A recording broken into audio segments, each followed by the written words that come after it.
গণ গণপতে নমঃ। আজ গণেশ চতুর্থী, সাথে শরতের আকাশ। কি সুন্দর আকাশটা না। চলো আরেকটা দিন শুরু করা যাক।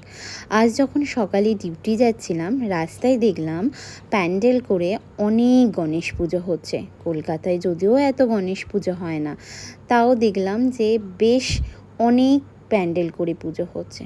তারপর আর কি ঠাকুর দেখতে দেখতে পৌঁছে গেলাম আমি আমার হসপিটালে। তারপরে রেডি হয়ে আমি চললাম আমার ডিউটিতে।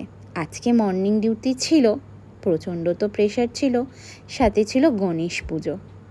একটু মনটা আনন্দ ছিল গণেশ পুজো বলে, কিন্তু কি শীত গ্রীষ্ম বর্ষা যাই আসুক না কেন, তোমাকে তো ডিউটি যেতেই হবে। তারপরে আর কি এবিপি চেক করছিলাম, তাও আবার ভুল মেথডে। তারপর সমস্ত কাজ যখন প্রায় শেষের পথে আসছিল, তখন একজন দিদি এসে আমাকে এক টিফিন বক্স লাড্ডু দিয়েছিল, মানে সবাইকে খেতে দিয়েছিল। খুব মজা হয়েছিল। তারপরে আগেই বললাম না যে দুটো আমাদের গণেশ ঠাকুর পুজো হয়েছে আমাদের হসপিটালে। দেখো কি সুন্দর পুজো হয়েছে না, কি সুন্দর করে ওরা সাজিয়েছে ফুল মালা প্রসাদ দিয়ে। তারপরে এই যে একটু ছবি তুলে একটা মোদক চেয়ে নিয়েছিলাম, দিয়ে সামান্য একটু প্রসাদ খেয়ে দুজনে মিলে, মানে আমি আর আমার একটি বন্ধু গেলাম আবার ডিউটিতে।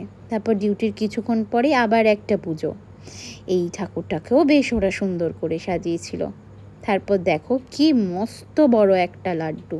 খেতে যদিও ইচ্ছে হচ্ছিল একটু টেস্ট কেমন, মনে হচ্ছিল ছোট লাড্ডু আর বড় লাড্ডুর মধ্যে কি টেস্টের পার্থক্য থাকে সেটা জানার ইচ্ছে ছিল, কিন্তু পারলাম না।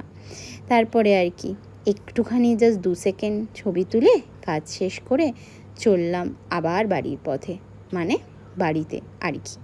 এইভাবেই গণেশ চতুর্থীটা আমার কেটেছে। তোমাদের কেমন কেটেছে আমাকে